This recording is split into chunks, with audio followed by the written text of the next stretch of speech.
화해를 위한 지혜입니다. 화해를 위한 지혜. 여러분, 일본 하면 떠오르는 것이 뭐가 있습니까? 일본 하면 떠오르는 것이 바로 이 다도로 유명합니다. 차, 독특한 그들만의 차의 문화로 유명하죠. 그런데 이 맛있는 차만큼이나 이 차를 우려내고 담아내는 아주 예쁜 그런 닭이들로도 유명한데요. 특별히 일본의 그 닭이들 가운데에서 킨스키 닭이라고 하는 것이 유명합니다. 그것이 뭐냐면 닭이가 약하니까 이게 깨질 수 있잖아요. 근데 그 깨진 닭이를 버리지 않고 그것을 금으로 다 이어 붙여가지고 아름다운 공예품으로 다시 만들어내는 것이죠. 근데 이렇게 금으로 수리된 이 닭이, 이 킨스키 닭이가 굉장히 비싼 값에 또 훨씬 더 값지게 팔린다라고 하는 것입니다. 하나님이 우리에게 이루시기를 원하는 이 화해라는 것도 이와 같지 않을까 생각을 해봅니다. 살다 보면 우리들의 관계에 금이 가고 또 때론 그 관계가 깨어지기도 하는데요. 그러나 하나님은 사랑과 용서라는 도구로 깨어진 우리의 관계를 다시 이어 붙이십니다. 그렇게 하나님 안에서 이루어진 그 화해의 관계가 전보다 훨씬 더 깊고 가치 있는 그런 관계로 나아갈 수 있게 해주는 것이죠. 오늘 본문은 특별히 야곱과 에서가 다시 만나는 장면을 담고 있습니다. 하나님은 20년이라고 하는 긴 세월을 지나서 다시 만난 형제를 통해서 비로소 참된 화해를 이루셨습니다. 오늘 새벽에는 이 본문의 내용을 바탕으로 해서 우리 하나님의 자녀로서 우리들의 깨어진 그 관계들 속에서 하나님이 이루시는 진정한 화해로 나아가기 위한 지혜는 과연 무엇이 있을까? 함께 살펴보고 참된 화해로 나아가는 우리 모두가 되실 수 있기를 축복합니다. 화해를 위한 지혜, 그 첫 번째는요, 바로 먼저 자기 자신을 내려놓는 것입니다. 먼저 자기 자신을 내려놓는 것. 야곱은 이전에 야복 나루터에서 분이엘의 체험을 통해서 새로운 이름을 얻게 되었습니다. 바로 이스라엘이라고 하는 이름을 얻게 되었죠. 비록 그는 하나님께서 자신을 형으로부터 지켜주시겠다라고 하는 어떤 구체적인 약속을 받지는 못했지만 그는 하나님의 보호하심을 확신하고 있었습니다. 우리가 그것을 어떻게 알 수 있을까요? 우리 1절부터 3절까지의 말씀을 다시 한번 보겠습니다.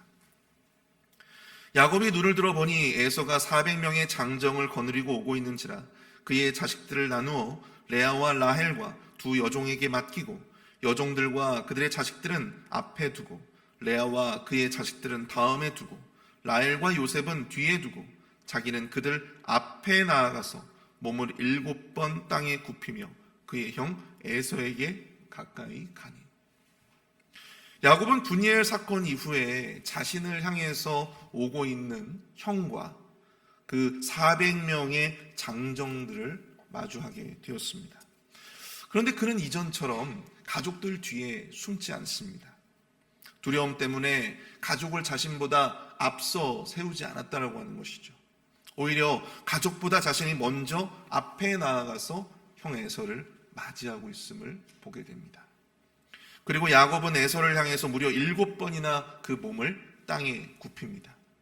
당시 고대 문헌들을 살펴보면 이렇게 7번 땅에 자신의 몸을 숙이고 굽히고 이렇게 하는 그 모든 예가 바로 이 백성들이 왕에게, 군주에게 하는 그러한 예의 모습을 보여주고 있다고 하는 것이죠. 지금 이 야곱이 하는 행동은 바로 자기의 형 에서를 마치 왕이나 군주를 대하듯이 그런 예로서 형을 대하고 있다고 하는 것을 의미하는 것입니다. 그러자 이 4절에 보시면 에서가 달려와서 그를 맞이하여 안고 목을 어긋맞추어 그와 입맞추고 서로 우니라. 분이엘에서 다리를 절게 되었으니까 야곱은 아마도 이 다리를 절면서 형 앞에 7번 이 몸을 숙이고 그렇게 다가갔을 것입니다. 자신을 맞이하는 야곱이 형의 입장에서 봤을 때 얼마나 불쌍하게 보였을까요? 야곱은 에서를 왕으로서 군주로서 대했지만 에서는 그를 달려와서 형제로서 그를 맞이해 주었습니다. 두 형제는 20년이라고 하는 그 영욕의 시간들을 뒤로하고 형제로서 친하게 포옹하며 함께 부둥켜 울었습니다. 하나님께서 이루신 참된 용서와 화해의 자리가 된 것이죠. 야곱은 계속해서 에서에게 자기 자신을 낮춥니다. 본문 5절을 보시면 야곱은 에서에게 자기 가족들을 소개하며 이렇게 소개하고 있어요. 하나님이 주의 종에게 은혜로 주신 자식들이니이다. 형을 뭐라고 표현하고 있습니까? 주라고 표현을 하고 있어요. 하나님이 주의 종에게 주신, 자신을 종으로 낮추고 형을 주로 높이고 있는 것이죠. 또한 본문 8절에서도 야곱은 에서를 위한 예물들을 소개하면서 내 주께 은혜를 입으려 함이니이다. 마지막으로 본문 10절을 보시면 내가 형님의 얼굴을 배운 즉 하나님의 얼굴을 본 것 같사오며, 이 형의 에서의 얼굴을 마치 내가 하나님의 얼굴을 보는 것 같다. 하나님은 형 에서와의 화해를 위해서 야곱으로 말미암아 여러분들 모든 것을 내려놓게 하셨어요. 야곱으로 하여금 계속해서 자기 자신을 낮추게 하시고 또 형을 위한 예물을 아끼지 않게 하셨고 또 형 앞에서 자기 자신의 모든 그런 자존심 그것들도 다 내려놓게 하셨다라고 하는 것입니다. 그리고 겸손하게 형을 왕처럼 군주처럼 하나님처럼 그렇게 높이고 있는 것이죠. 하나님은 형 에서의 마음도 움직이셨습니다. 본문 4절에서 야곱을 보고 에서는요 달려나왔다 그렇게 이야기하고 있어요. 여러분 이게 누군가로부터 용서를 받는 사람의 모습입니까? 그렇지 않죠. 하나님은 야곱의 이 에서의 얼어붙은 마음을 이미 다 녹이셨어요.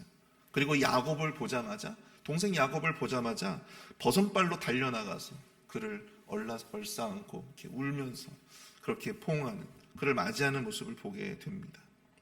사랑하는 성도 여러분, 하나님이 이루시는 이런 화해는요 바로 자기 자신을 먼저 내려놓아야 하는, 자기 자신을 먼저 내려놓는 지혜로부터 시작되어질 수 있다고 하는 것입니다.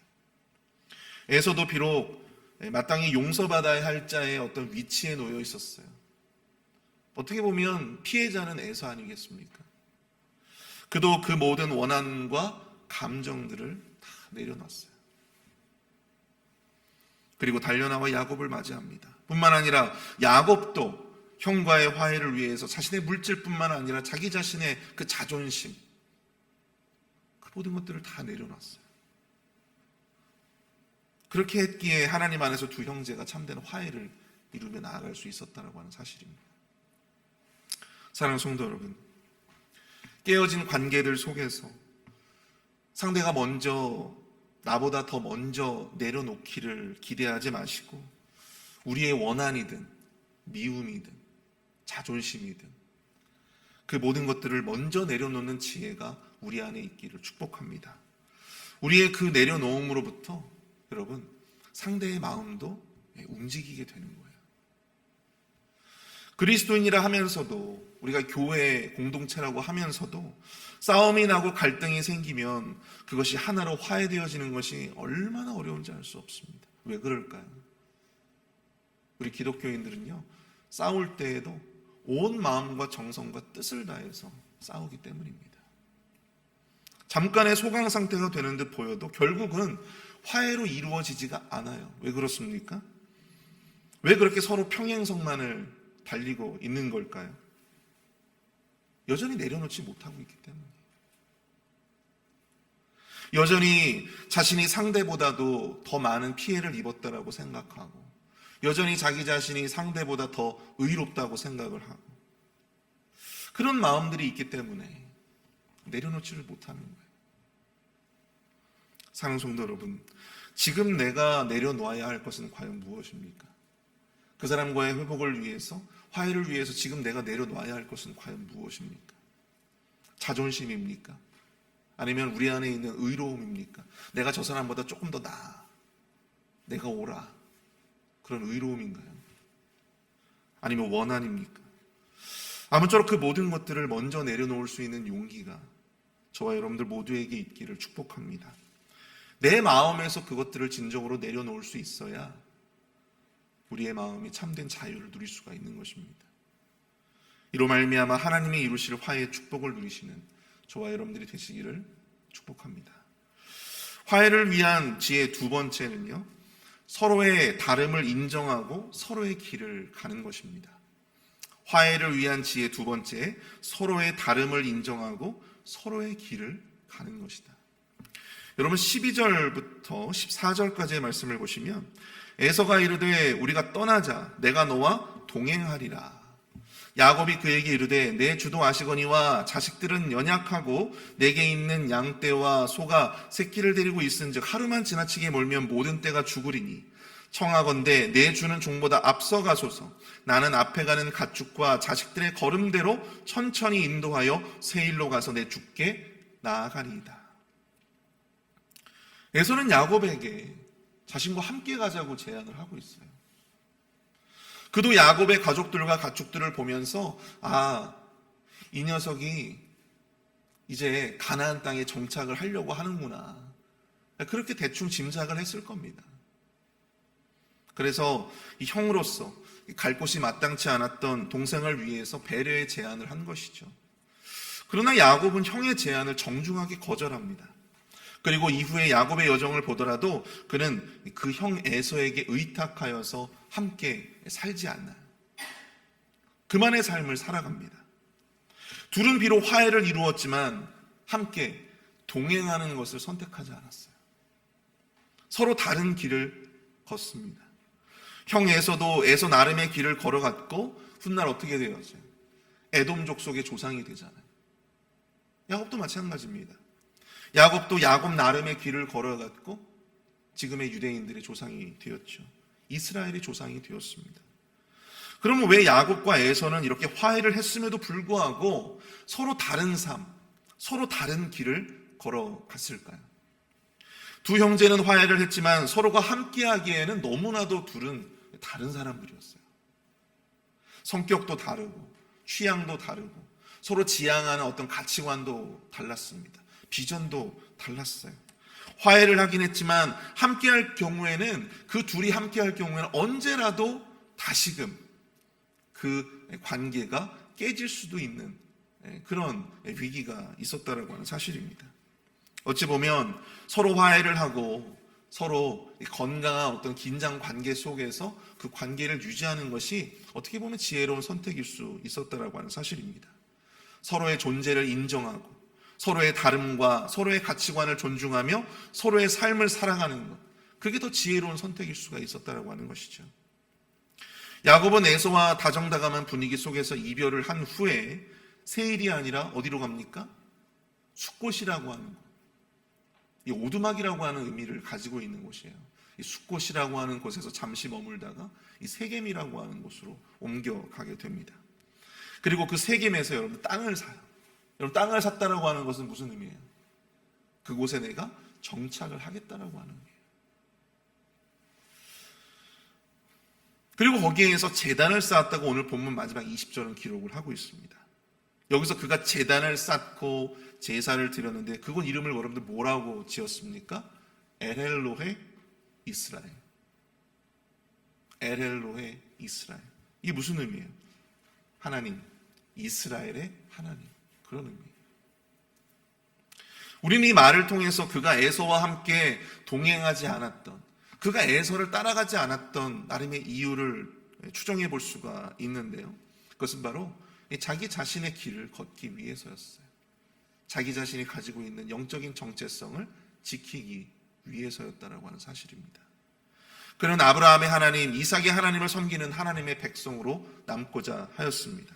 그리고 이삭에게 이어서 하나님이 택하신 하나님의 약속의 후사, 언약의 후사로서의 삶을 살기를 원했어요. 그런데 여러분, 형 에서와 동행한다면, 형 에서와 함께 살아간다면 여러분 그 삶을 지속할 수 있었을까요? 그러기가 참 쉽지 않았을 것입니다. 형으로부터 그 약속의 후사의 자리를 빼앗은 야곱에게 있어서 이것은 또 다른 불행과 또 다른 불화의 씨앗이 될 수도 있었다라고 하는 사실이죠. 야곱은 형과 함께하면 어찌 보면 평생을 그저 편안하게 그렇게 지낼 수도 있었을 겁니다. 그의 보호를 받으면서 그렇게 살았을 수도 있어요. 그러나 그는 그러한 삶을 포기하고 그가 브니엘에서 받은 새로운 이름으로 하나님께 속한 자로서 그가 살기를 원했다라고 하는 사실입니다. 그 거룩한 정체성을 잃지 않고 하나님께 제단을 쌓고 하나님 앞에 제사를 드리며 그렇게 언약의 후사로서의 삶을 이 야곱은 살고자 했다라고 하는 것이죠. 사랑하는 성도 여러분, 우리가 화해를 도전하고자 할 때 가장 주저하게 되는 것이 있습니다. 그것이 바로 무엇입니까? 내가 저 사람과 다시 화해함으로 말미암아 내가 저 사람과 계속해서 함께 가야 되나? 내가 내 뜻을 꺾고 저 사람의 뜻에 따라서 내가 살아가야 하지 않을까? 화해를 하면 나도 왠지 그 사람과 동행해야만 할 것 같은 그런 부담감이 있기 때문이잖아요. 나는 그와 다른데, 지금도 나는 저 사람의 생각과는 다른데, 지금도 나는 저 사람이 틀렸다고 생각하는데, 그런데 이 화해를 하는 것이 과연 무슨 의미가 있을까? 결국 그것 때문에 우리가 화해를 하지 못하는 거잖아요.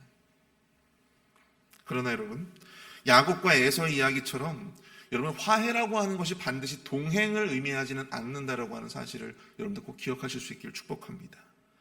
화해를 한 이후에도 서로의 입장과 생각과 취향을 존중하면서 각자의 거룩한 긴장감 속에서 그 관계를 지속해 나아갈 수도 있는 것입니다.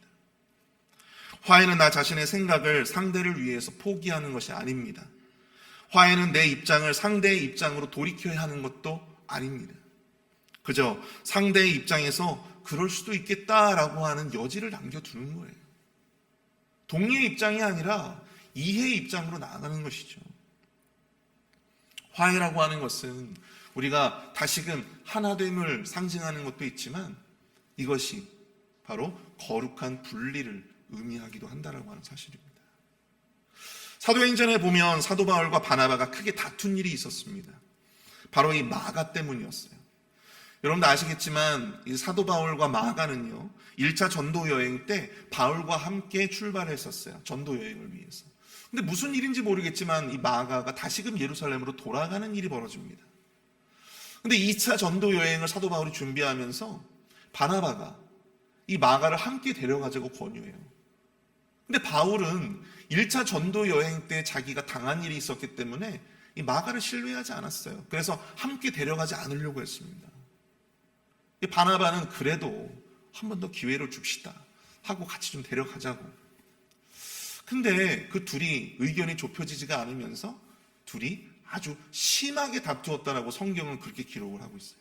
아주 심하게 다투었다. 결국 사도 바울과 바나바는 갈라져서 바울은 새로운 동역자를 찾았죠. 누굽니까? 실라라고 하는 동역자와 함께 유럽으로 향하게 되죠. 바나바는 마가를 데리고 구브로, 키프로스 선교에 나서게 됩니다. 그러나 시간이 흘러서 사도 바울은 마가를 인정하고 그의 말년에는 디모데에게 그를 좀 데리고 오라고 그렇게 부탁까지 하게 되어졌습니다. 사실 성경에는 이 바울과 바나바가 서로 이렇게 화해를 했다라고 하는 구체적인 기록은 없어요. 다만 3차 전도 여행 때 에베소에서 기록했던 이 고린도전서 그 편지 그 9장을 보시면 사도 바울은 여전히 바나바를 자신의 동역자로 인정하고 있음을 보게 됩니다. 이후에 또한 마가와도 이 바울은 화해를 이루었어요. 그러나 그렇게 이루었음에도 불구하고 바울은 바나바와 함께 동역을 하지는 않고 서로 각자 다른 자리에서 다른 지역에서 함께 동역의 사역들을 감당했다라고 하는 사실입니다. 그들은 서로 화해했다고 볼 수밖에 없었지만 그럼에도 불구하고 그들은 선교 현장에 함께하지 않았어요. 서로의 성격과 입장이 너무나도 달랐기 때문입니다. 그러한 거룩한 긴장감 속에서 서로를 인정하고 존중하는 가운데 각자가 지키고자 하는 어떤 그런 소신과 각자가 지키고자 하는 철학을 서로 존중하면서 그냥 각자의 자리에서 그렇게 동역의 관계를 이어갈 수가 있었다라고 하는 사실입니다. 화해라고 하는 것이 바로 이런 거예요. 제가 어렸을 때도 저희 아버지와 형제들 사이에서 저희 아버지, 저희 가정만이 이제 예수님을 믿는 그런 가정이었어요. 그런데 명절이 되면 저희 집은 제사를 드리지 않았거든요. 그러다 보니까 이제 저희 큰아버지, 그 다음에 고모와 이렇게 좀 불화가 생겨나게 되었습니다. 잠시 이 아버지 형제들끼리 사소한 어떤 다툼들이 생기게 되었던 것이죠. 그래서 제 어렸을 때 기억으로는 명절이 됨에도 불구하고 이 친척들을 만나지 않았던 것 같아요. 제사를 드리지 않기 위해서.